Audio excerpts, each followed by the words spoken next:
Hey class, today we're going to be talking about John Locke. This is John Locke part 2. We're going to be focusing on his ideas about religious tolerance today. Part 1 is where we talked about John Locke, his upbringing, and we talked about his ideas relating to government, the social contract, and natural rights. So this one, again, is about religious tolerance. So our opening question today is, should government play a role in the religion of a country? Why or why not? I think growing up here in America, we often think that no, obviously, we shouldn't have the religion playing a big role in the government. But up until, recent history, religion and the government have been very closely linked. My picture I posted with this question, this is actually supposed to represent Louis XIV when he passed the Edict of Fontainebleau, revoking the Edict of Nantes. Just kind of this idea, religion does play a big role in the government of a lot of the countries we've talked about, from popes being a big religious player in the Middle Ages to kings in France who are encouraging, like Louis XIV, who wants everybody to be the same religion. He wanted everybody to be Catholic, to things like even in the Ottoman Empire, you have religion plays a big role in this Islamic kingdom. Despite the fact they were pretty tolerant, but religion is still playing a big part of it. We talked about how in the Ottoman Empire, the Sultan, or the head of the Ottomans, saw himself as the caliph, right? As the religious leader and defender of the faith of Islam. We also talked about with like the Safavid Empire, how Ishmael was trying to make everybody become Shia Islam, and how that has continued to today, where modern day Iran is the only country that has a majority Shia, which is where the Safavid Empire was located. So religion has in the past played a huge role in many countries, and in the government of many countries. But should it, is our question for today.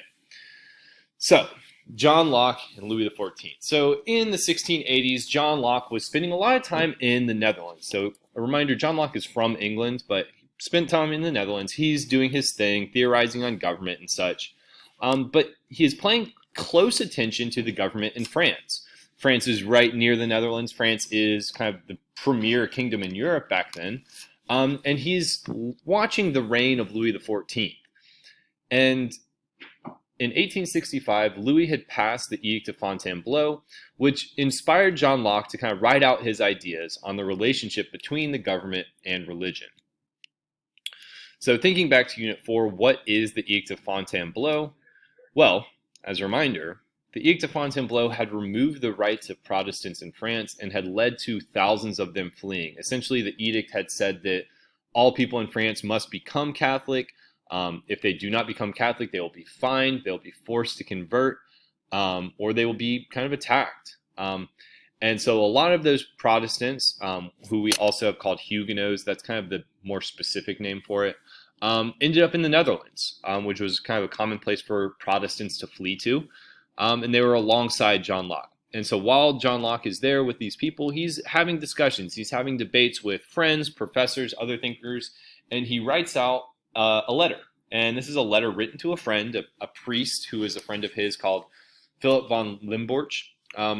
But this letter ends up getting published kind of as a book. And once it is published, it becomes a very popular book. And John Locke does end up taking credit for it. Initially, it was published anonymously. But yeah, this letter is called A Letter Concerning Toleration. And in this book, or in this letter, he brings up three main arguments. One is that who can judge the true religion, or that nobody can judge the true religion. Two is that religious belief cannot be forced on people. And three, that trying to force uniformity just leads to more disorder.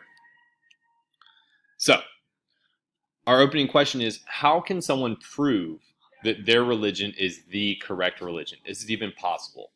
And I would say, and we'll look at how John Locke thinks about it, is that no, you can't really prove that a religion is correct, right? You might say, well, in the Bible it says this, or in the Quran it says this, or in the Torah, or the Talmud, or in the Tao Te Ching, or whatever book you are using to kind of spread your information or to project your religion. If somebody doesn't believe in that religion, that book is useless, right? If I if I didn't believe in God or in Jesus, and you said, well, here's this book, the Bible, it was written by people who are influenced by God, and it proves that God exists. Well, if I'm like, I don't believe that, then it doesn't make any sense. Similarly, if I said, hey, I got this religion, we worship the flying spaghetti monster, we read signs in the spaghetti that we eat, and it tells us how to live our lives. If you don't believe in the flying spaghetti monster, I'm not going to catch you digging through your spaghetti and meatballs trying to find the answers to life. Um, and another thing with religions, it's hard to prove. A lot of religions kind of base their ideas off of some kind of afterlife, whether that's heaven or something similar. And you can't prove it until it's a little too late for you to prove things, until you're dead. So, um, how to prove religion? Can you prove religion? It's not very easy, right? So, and that's what John Locke agrees with, right? He believes it's impossible to prove that any one religion is more true than any other religion, right? And he looks around and he's like, well, the Ottomans are Muslim and they're pretty successful. They've been doing well for themselves. So clearly, they're not getting smitten down by lightning bolts all the time. And the French are Catholic and they're not getting struck by lightning bolts all the time. They're doing pretty well for themselves. And the English are Protestants and they're doing pretty well for themselves. And nobody can use logic or reason to explain or prove that the others are wrong. You can only say, well, mine is right because that's what I believe. That's what the Bible says, yada, yada, yada. And, it's hard to have some physical proof, right? And that's, part of religion is the idea of faith. You got to believe in different religious ideas without being able to necessarily see them. Because there's no proof that any religion is the true religion, for John Locke, it is unreasonable for a government to try and enforce their religion. My next question is, can somebody be forced to believe in something, and what would happen if you tried? And some things, you may be forced into agreeing with something. You might be brainwashed into believing something, but force is not something that is usually useful, especially when it comes to religion. It's hard to force someone to believe in a religion. Whether they have another belief or not. That's what John Locke believes. He says that the true religious belief cannot be forced on somebody. A person's conscience can't be changed using force or violence, right? What the person believes in their heart cannot be changed. And even if someone is forced to publicly agree with a religion, that does not mean that they actually believe in it. And if the government's goal is actually to try and save souls, which is why a lot of governments are enforcing a religion because they say they want to save people's souls. Well, if people don't believe it in their hearts, then it's not really going to work. I put Martin Luther here, Martin Luther with his 95 Theses, because this idea of conscience is something that he really pushed. We remember at the Diet of Worms where he says, I cannot and I will not go against my conscience. To do so would be unsafe. And, a lot of people agree. You can't change somebody's conscience using force. So, finally, the last idea relates to forced uniformity and how it can lead to more unrest. And I related this to the idea of a dress code, where if there is more forced uniformity, a forced uniform that students must follow, that's going to lead to some students following along, but it will also lead to some students who decide, I'd rather not go to PACE if they're going to make me wear this uniform. Or it might lead to some students being like, well, they might have me wear a uniform, but I'm going to push the rules. I'm going to try and bend the rules as much as I can in order to make sure that I'm within uniform, but also not at the same time. And that's kind of how John Locke sees it, is when you try and force people to all be the same, whether that's religiously or kind of what we're talking about with the dress code, which is kind of a silly one.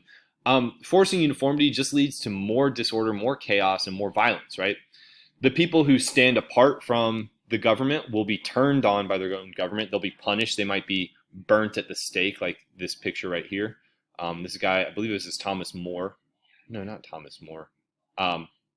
Anyways, others might fake their conversion and then cause problems from within. This makes me think about what happened in Japan during the Tokugawa shogunate. In Japan, they were making Christians kind of step on religious icons or idols as a way to prove their Christianity or not. And there were definitely people who had faked it, or faked the idea that they were actually not Christians.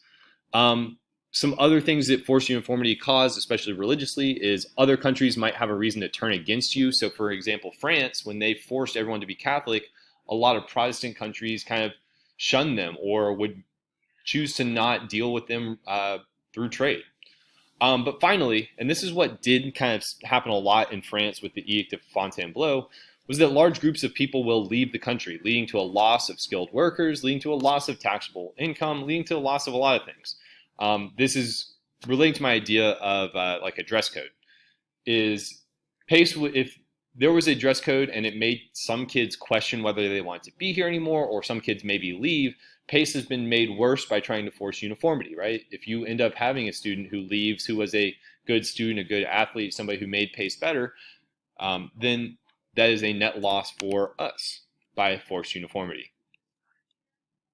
So, all of this comes together. He says, so if no one can prove that other religions are wrong, and if religious beliefs can't be forced on people using violence, and forcing uniformity anyways would lead to more violence, then the government should keep religion separate. They should be entirely separate from each other, and all religions should be permitted without government interference. And that is kind of the summary of his ideas.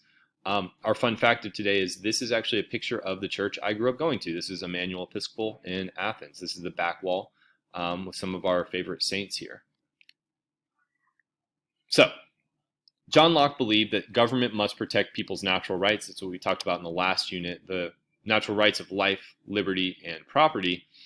Under which of these does religion fall? You could put it kind of under anything, right? I might put it under liberty, right? Liberty is another word kind of for freedom, and my religious beliefs are my liberty. I'm free to believe what I want to believe. It might fall under property in a very literal way, as in I might have crosses or rosaries or icons or paintings that are religious in nature, or churches in general, right? A church that does exist. The government must protect that property. And finally, it does relate to people's lives, right? Not just the life I want to live, but also maybe my afterlife. And that's where a lot of religions do play up the idea of an afterlife. So the government, by letting you practice your religion, will let you live the afterlife how you believe it ought to be. So that is John Locke. Those are the main ideas about him. And I hope you all enjoyed it.